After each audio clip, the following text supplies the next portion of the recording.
No, Kopanidis. Greek names are phonetic. The way they're spelt is the way they're pronounced. Thank you, Foula. That's all right. How do I rate my health? The role of health behaviours, health and socio-cultural expectations in midlife women. Thank you. Good afternoon, everyone, and welcome to this presentation. It's very exciting to see a full room. My name, as I said, is Foula Kopanidis, and I'm here with Reid, who will be answering all the questions later on. And we're part of the Consumer Wellbeing Research Group, which is a program that undertakes research to examine determinants of midlife, or sometimes referred to as mislife. So I'll go on to the... So why midlife? Why do we care about midlife? Why is it a really critical part of our life stage? So when we're looking at midlife, we have to consider, part of the program that we're doing is we're considering initiatives based to foster social impact for healthier and well lives, and to make sure that the lifestyle that extends to broader societal well-being as well. Midlife is an essential life stage for shaping well-being and health for old age, and it's really intersected with both growth and decline. So the way that we've defined midlife, it's an essential stage for shaping life and well-being in old age. It's loosely tied between 40 and 65, that's how we've defined it. It's a significant life stage that impacts life satisfaction, and it's that real juncture in our life course. So it's where we have this, it's marked by this quest for a new or revitalised life. And we also address the excesses of youth. Well, this is what we did when we were 0 to 10, 10 to 25, and that midlife. And then we say, well, how then can we implement this program of wellbeing where we are proactive in our health and wellbeing to ensure that we have a healthier ageing as we progress through our life stage. And it's really important to see, so it's setting up behavioural patterns, but it's really important to see that midlife isn't stereotyped as a period of just decline. There are always opportunities in midlife it's where we evolve ourselves, where we choose different pathways, where most of us become empty nesters. We shut that door and hope they don't come back, and we're able to embark on different opportunities as well. So it's healthy behaviour changes in midlife can then lead to a better outcomes in old age. And importantly, midlife health and function is dynamic. So it's always a changing process. It's not stagnant. And at any stage in your midlife, if you pick up healthy behaviours in terms of what you choose, pathways in terms of promoting healthy behaviours, there's always that ability to change that, and thus it's a good life stage which is quite open to interventions, health lifestyle interventions. So why women? Why do we care about midlife? Well, we're faced with a fairly ageing population, and women in particular make up quite a big bulk of that cohort. So we've got, and of course my slides are not working. The health impacts for older women is it's a well-researched topic, but in ageing literature, but much less is known for women in midlife.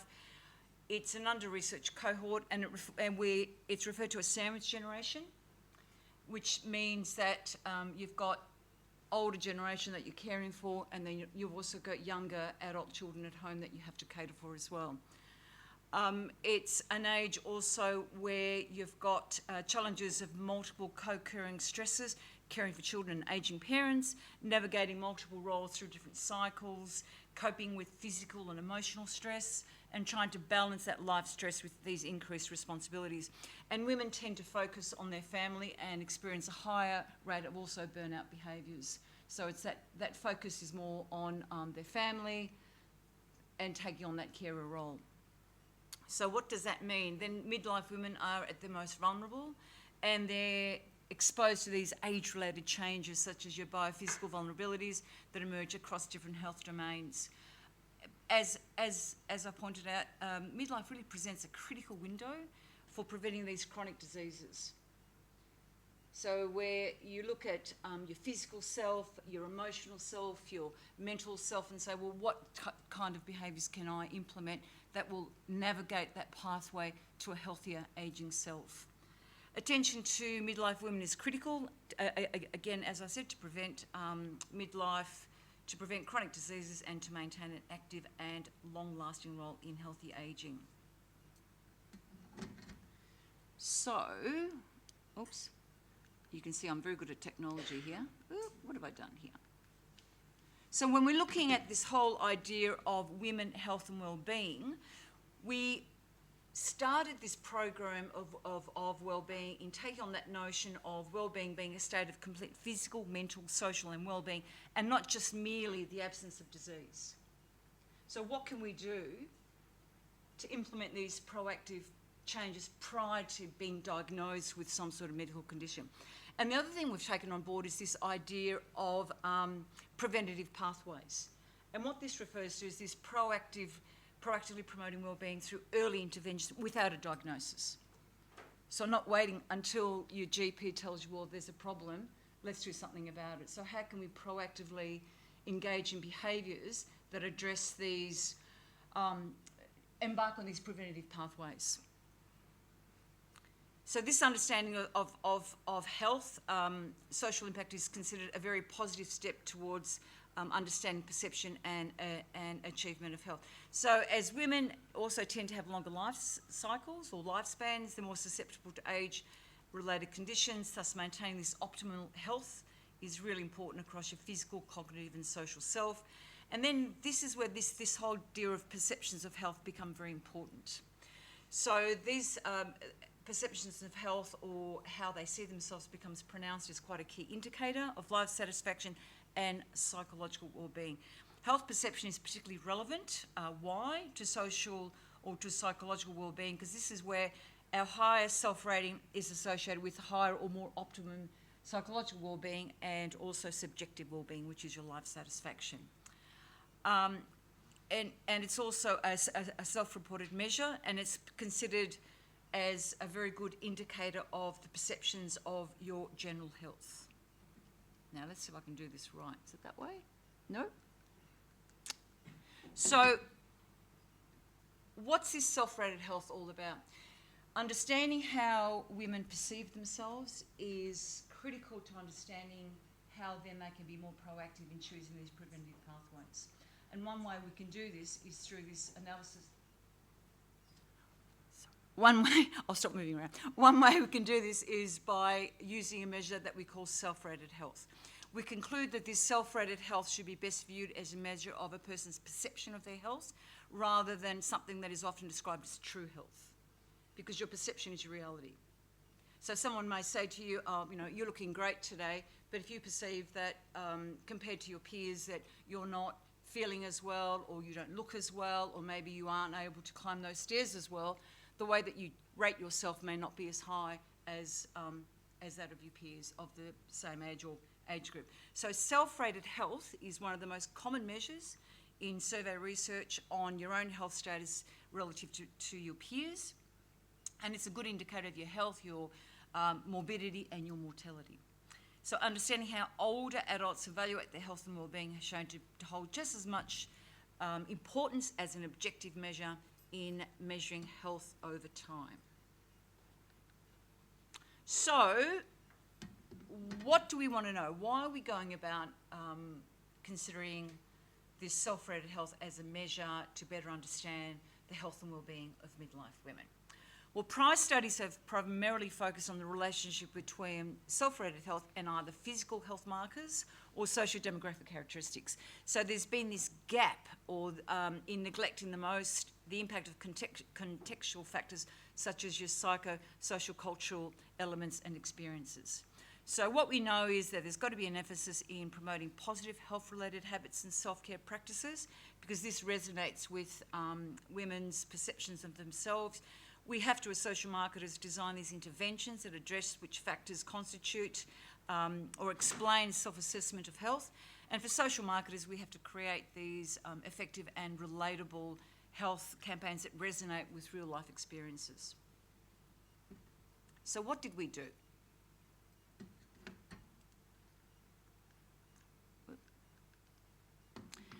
So in order to try and bring all these factors together, one of our research aims was to analyse the extent to which variance in self-rated health can be explained by health behaviours, health expectations, and these social-cultural expectations.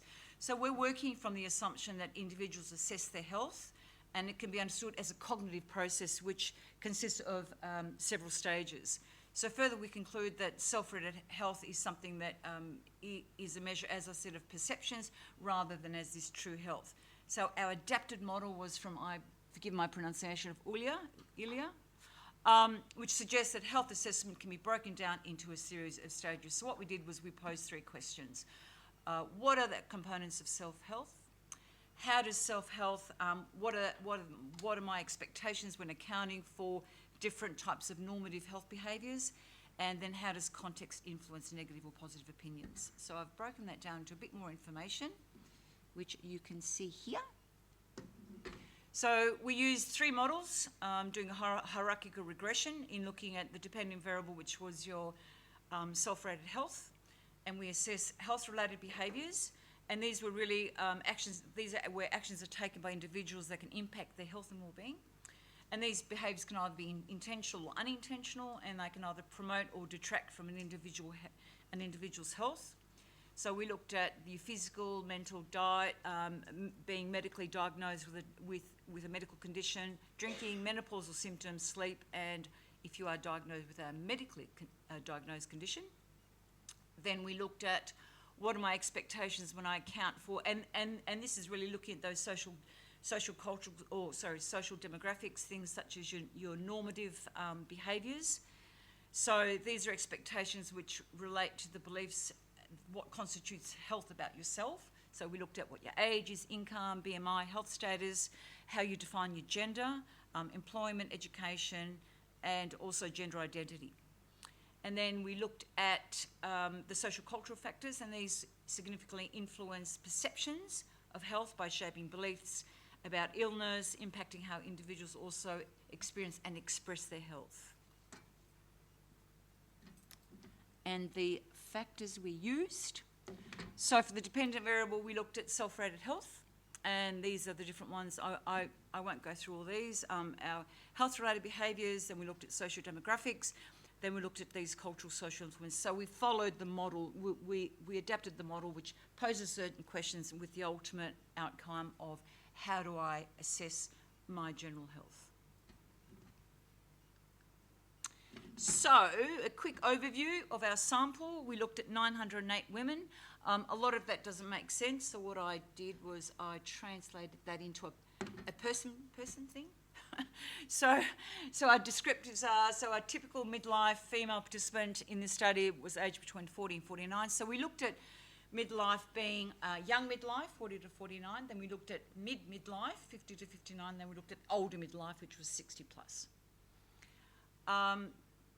She's full-time, office-based role, house composition, lives in a family environment, is raising children, balancing her professional responsibilities with caregiving roles, earns a moderate income, reflecting some sort of stability in professional engagement. She's educationally qualified with a diploma or technical college qualification. With body weight falls within the normal range, suggesting a fairly healthy BMI. She does not report any medically diagnosed or non-medically diagnosed conditions that can adversely affect her health, positioning her within a relatively healthy segment of the population. So that was our general overview of our sample, representative of our sample size from the population of interest. Then we did further analysis using regression. So how do we translate that from numbers? Because I know numbers can be quite confronting sometimes. So I did another little diagram, which kind of shows you what we found is significant. So we saw that physical well-being or physical functioning, mental health, diet, how do I rate my diet, and being a non-medically diagnosed condition were significant, and they account for almost 40% of the variance when we look at what constitutes self-rated health. Then we put in our second question, age, income, BMI, health status, and gender identity with being self-sufficient came up as being significant. And then when we put in those social cultural aspects, we looked at positive attitudes of health. Perceptions of health negative was significant, life satisfaction was significant, and also the consumption of services to do with beauty and health were also significant. So what does this mean? So you've got all these numbers, we're social marketers, how then do we translate this into something that's workable, something that we can take on board and translate into outcomes? So what I did was I put this in words again. So model 1, better physical and mental functional status, healthy diet, and a non-medically diagnosed were significantly associated with high self-rated. Factors such as poor sleep, alcohol consumption, and menopausal symptoms were not. And the one that I really want to talk about is menopause, which is something that's quite prevalent within midlife and something that, you know, is hush-hushed about. And interestingly, it wasn't significant, so it was quite diluted, and I thought, well, why is this? And then I went back and thought, well, it's this adaptation and normalisation. So you know, many women expect midlife just to be a normal life transition, and they don't see it as a medical condition, as something I'm going to get over. So it lost its potency when it was associated with different factors. Socio-demographics, BMI, age were important. Interestingly, negative perceptions of ageing, increased use of beauty services, and overall life satisfaction. So what does this mean? What does our midlife woman look like? There she is. So these are some of the important things that come up about who she is. Perceives her health as being generally positive. Her self-rated health is strongly influenced by whether she's experienced medically diagnosed condition or not. Strong physical and mental functioning. Poor sleep or menopausal symptoms don't seem to weigh heavily in how she rates her health. Her demographic context also shapes her health perceptions. She tends to feel healthier if she's in the younger within the younger life bracket, being the 40 to 49. She's got a higher income and maintains lower body index. I won't go through all these. Holds life satisfaction. Overall life satisfaction remains a very strong and positive predictor of her self-rated health, and in essence, this midlife woman's health perceptions is shaped less by transit symptoms and more by complex functional health identity and social economic context and subjective well-being. So the results, as I've kind of gone before, importance of understanding beyond just physical markers, because we live in a very dynamic society, we live in a very dynamic environment, and there's a whole host of psychosocial factors that influence the health and well-being of midlife women and how they see themselves. And I think that's the real wake-up call from having done this preliminary research. We still need to deep dive, but it's, you know, how do midlife women see themselves, and how do they perceive themselves? And then what can we as social marketers do? So what are some of the takeaways? Well, targeting messaging. Campaigns should address the multifactored nature of health perceptions in midlife women. So you're integrating physical, mental, emotional, psychological, and social well-being, because, you know, as dynamic thinking, feeling beings, there's this exposure. And also midlife is a time where women tend to articulate, and they tend to be more cognizant of social and cultural influences like stereotyping. At this age, you should be acting like this. At this age, you should be behaving like this. So they're quite vulnerable to these exposures to stereotyping. And also pair up with things such as, you know, Mental Health Week, accessible to communication channels, support networks, have more of a behavioural focus as well. Since your health-related behaviours are identified as significant correlates, marketers should also emphasise promoting positive habits and self-care practices that resonate. And I think the word there is resonate. It's all very well to be told, but we've got very little headspace to be told what to do constantly. But if you can relate to or align your campaign with what health, with the lifestyle patterns that midlife women are engaging in, they're more likely to pay attention to that.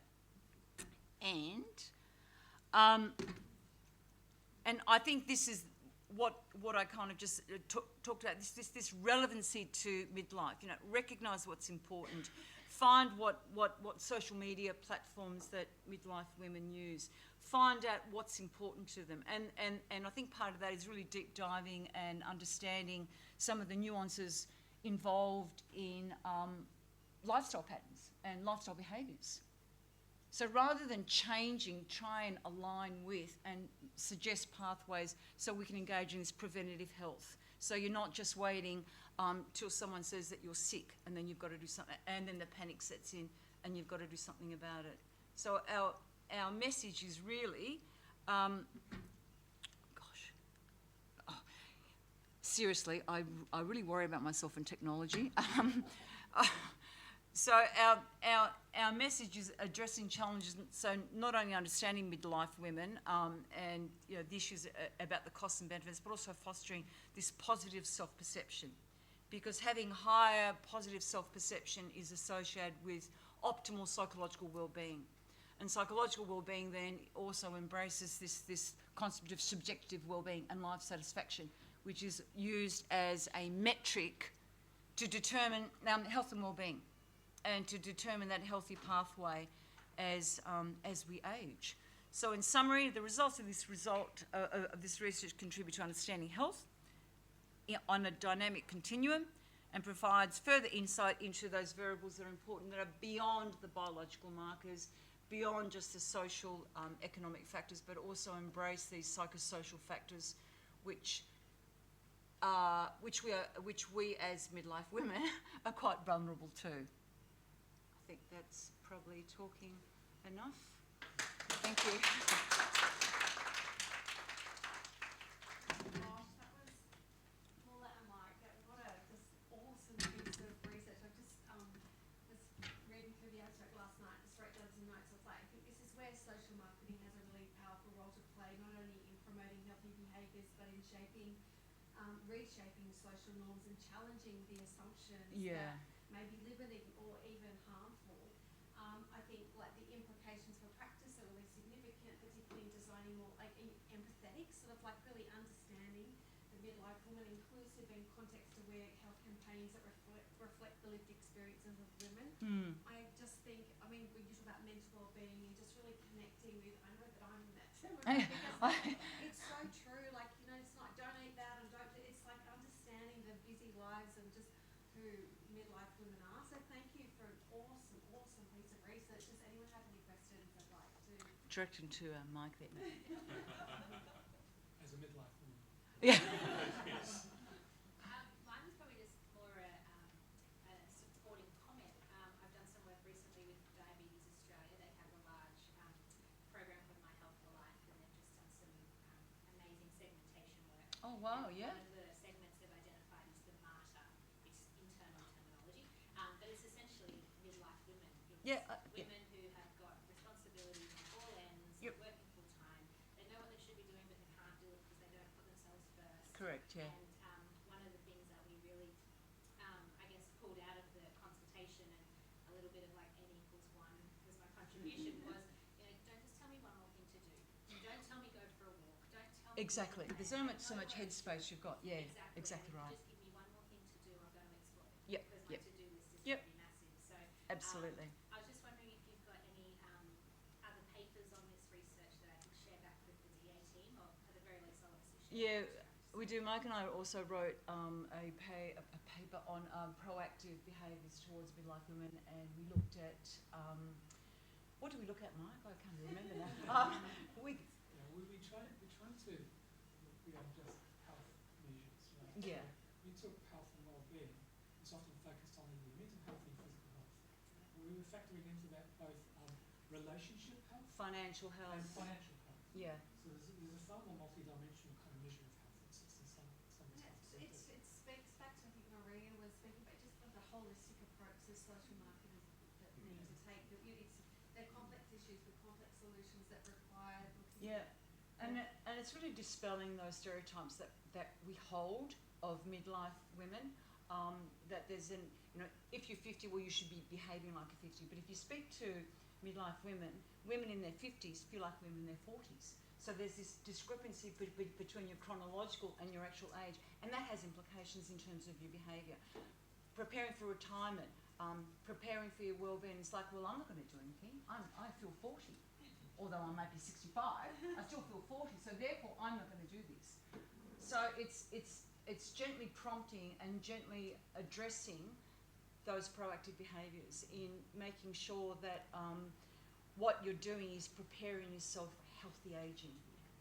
Lives lived, years lived well, not just years lived. Exactly right, yeah. And because midlife women are such a large cohort, because we're part of that ageing population, and it's exactly that whole martyr thing of being a sandwich generation person, where you've got these younger and older that you've got to care for and look for, and you put yourself last until you can't. We struggle a little bit with how to authentically meet that audience where they're at without making assumptions or without leaning to cliches or without, sort of using visuals that aren't real and aren't authentic. Or if they are real, people go, oh, not everyone's like that. Well, that's right, yeah. That's what they're telling us they are. Yeah, and that is and there's so much variation within midlife. We can't just say just because you're 50 you're going to be A, B, and C. It's addressing those differences and trying to come up with something that is authentic, that doesn't tell somebody off or is I can't think of the word. Telling off behaviour, which is just. It reminds me of, and I can't remember her name, the female Australian comedian,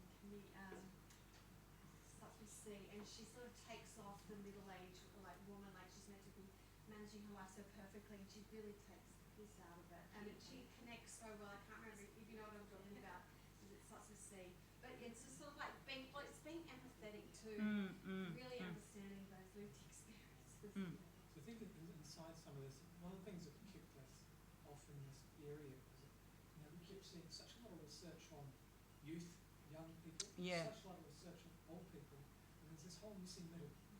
That's that big, sits in there. But big midlife. It's a fundamental market research of social marketing problem is the segmentation element is missing, the real analysis of the different kinds of factors and natures and lifestyles and behaviours that sit in that middle. And we talk younger middle, and older middle, that kind of just So you're even segmenting that cohort itself. So there's a some of the question. research that you were doing was looking at homelessness in terms of that pre-retirement, Yeah. which is that retirement midlife woman, and that was something interesting. Yeah, and We we're, have a question, Yeah. sorry. This is Yeah, back. I'd love to ask a question, and thank you very much for that. It dovetails very well with work that we did for Queensland Health about women's health, and just that negative self-perception really gets in the way of other health-seeking behaviours. It's really negative. it does. But this was a question levelled at me when I did that, and I wondered whether you've reflected on it, just how that might compare if you had a male cohort, that 40 to 65, whether even just at a hypothesis level, whether that would, whether you'd have different sense of kind of perceptions of their own health, or That's a really interesting question. Mike's done the male version of sorry, looked at male population, but I think females or women, not that I'm trying to generalise, are more vulnerable to social expectations. And there's this, I can't be too feminine because then I look like I'm not competent, but I can't be exercising or doing things that are identified as male behaviour, such as getting a hammer, because then I'm too masculine. And it's quite interesting. We found that in the prior research that we did, that this sense of being stoic was very prevalent in 65 women. 60 to 65, the older midlife. Well, I'm going to be quite stoic. Yes, I'm this, but I'm that, but I'm not going to show it because this is what I expect of myself and what society expects of me, so hence I'm going to align. So, yeah, that's a really good, but I just feel like women tend to be a little bit more vulnerable, which is why we've kind of said there's such a vulnerable cohort during that midlife. I think there is a presentation tomorrow on midlife plans, is that right? That's our student, Eric. You're speaking tomorrow? I am. Qualitative research on midlife men and consumption and their well-being. So we're all kind of in that consumer well-being with the focus. The analysis we did on midlife men, I mean, as cliche as it sounds, came right back to the notion of masculinity. Yeah. But masculinity, the problem with some of masculinity work is it tends to take like a mini scale and just aggregate it to a single thing, masculine. But when you start to unpack the kind of 11 dimensions that sit there, some are positively predisposing them to health behaviours and some are not.